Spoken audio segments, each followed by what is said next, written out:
Tom here with Studio Sweat On Demand. We've got Brian on the bike. Hey. Bethany on the floor. Hi.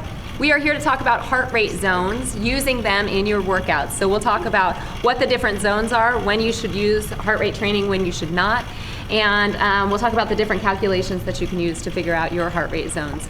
So first of all, I'll spit this out there fast. If you have conditions like tachycardia or bradycardia, you're familiar with that and you know it messes with your heart rate. So if you have either of those conditions, or if you're on a beta blocker, that's also going to mess with your heart rate. You are going to use perceived exertion, a scale of 1 to 10, 1 being I can do this all day long, 10, I'm actually dying right now and can't take it any further. That's what you're going to use to figure out how hard you should be working. Otherwise, you're good to go using your heart rate zones. Anywhere between 65 and 85% is usually considered your fat burning zone. And that's where you want to stay the bulk of your workout for most people, unless you're like an athlete that's running the 100 or something like that. And then of course you're going to pop up.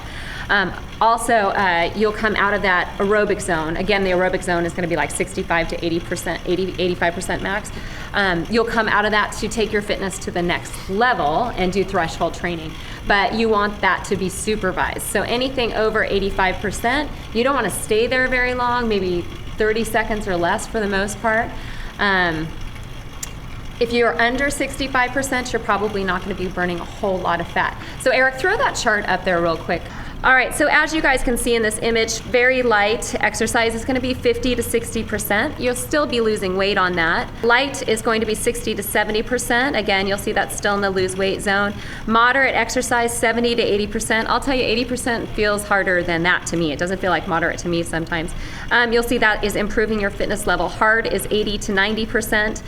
Benefits there, increase maximum performance capacity for shorter sessions. So that's why I was saying you don't want to stay up in that zone very long. And then your maximum 90 to 100% max. And that's mostly going to be for your athletes. All right, so know those zones, guys. Let's talk about how you calculate those zones.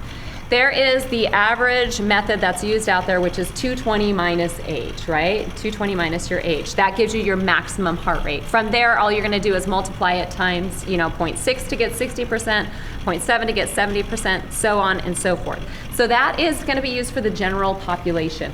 I'll tell you, for me, that method does not work at all. It is not an indicator of my fitness zones, okay? Why is that? Because my resting heart rate and my ambient heart rate are very low compared to... What's the difference between those two? The norms, okay. Ambient and resting. The difference between the resting heart rate and the ambient heart rate, the resting heart rate you take, let's just talk about this. Resting heart rate, because you're going to need to know this variable. Resting heart rate you take when you're in bed, and you do a 60-second count. So you got your iPhone, you hit start on your timer, and for 60 seconds, grabbing 2 fingers, right, you're going to find your pulse, and you're going to count how many times your heart beats, or how many times you feel that pulse in 60 seconds. And that's before you get out of bed, before you have coffee. Make sure your alarm doesn't scare the daylights out of you. Yeah, I would say after your alarm goes off, lay there for just a couple minutes so that you can almost kind of re-calm back down. Yes. And then start taking it. I agree. So that's how you get your resting heart rate. I would take that 3 times and then grab the average. For the normal person, your resting heart rate is going to be 60 to 70, I'd say, for the most part. All right, so again, do that 3 times. Your ambient heart rate is your heart rate when you're just sitting at your desk during the day. It's not a stressful time for you. You haven't just had caffeine. It's actually only going to be, for the general person, it's only going to be maybe 3 to 7 beats per minute above what your resting heart rate is. So some formulas out there are going to use your resting heart rate as a variable, and other formulas out there are going to use your ambient heart rate. Our spinning computers here at Studio Sweat use ambient heart rate. So if people don't know what that is, I'll say, do you know your resting heart rate? And then I'll just add 3 to 7 beats per minute onto that. So the Carbonin formula is probably known as the gold standard for the calculator for measuring your heart rate zones. So what you'll need to plug into the Carbonin formula, and just look it up online, just do Carbonin formula. And Eric, can you spell it for them? Okay, all right, so Carbonin formula. Look it up, plug in the variables. Age, plug in your resting heart rate, and some of them will ask you for your weight, okay? But that's really all you're gonna need to know. When it spits back your heart rate zones for you at that point, they're gonna be much more accurate than if you were to just do 220 minus age. Yeah, okay? scroll down because it will tell you all those zones. Like it gives you your numbers. It's really great for those of us who are horrible at math. Yeah. You just scroll down and it will tell you exactly what to be looking for the 60% zone. Your heart rate is going to be at blank. And yes. It's great. That's print awesome. it out, put it on your bike.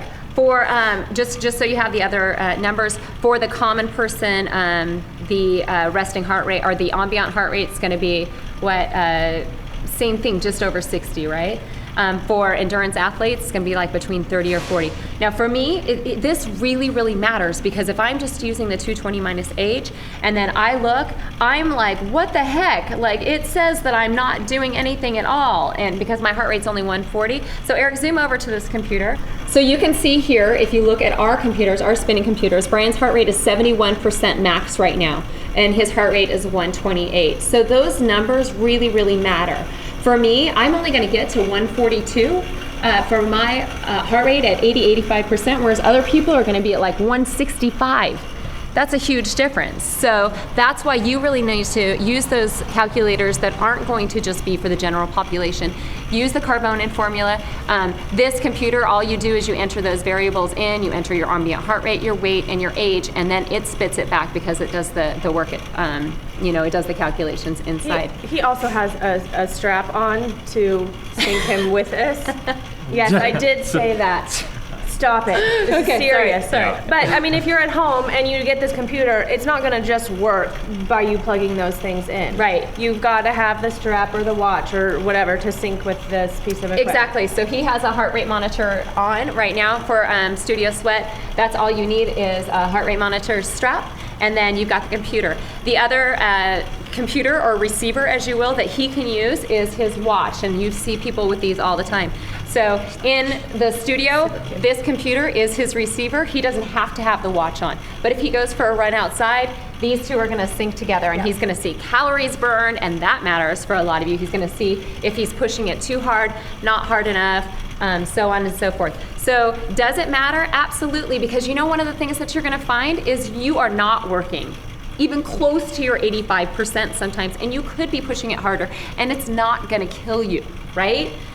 Or you'll find out too that if you go into that threshold training, you're gonna be okay. Right. Like really. Like you're supposed to do it for a short amount of time. It's supposed to be with someone who knows what they're doing. Yeah. But you can come back out of that and then you can go back into it and you'll be okay doing that. And it'll be kind of something that you can experience too and know, wow, I really pushed it hard. I hit, my super high heart rate that I'm technically not supposed to hit. Yeah. But I brought it back down, and it's kind of cool to see how quickly you can bring it back down. I agree. That's another great aspect of your fitness. And when you're doing endurance training, to see if you could hold your heart rate steadily at 80%, max, for example, it's such an amazing workout, and you would have no idea if you were actually doing that if you didn't monitor your heart rate. So I think it's an amazing tool to use, and I think you should all be using it whenever you can, just to see what's going on with your body, learn your body better, okay?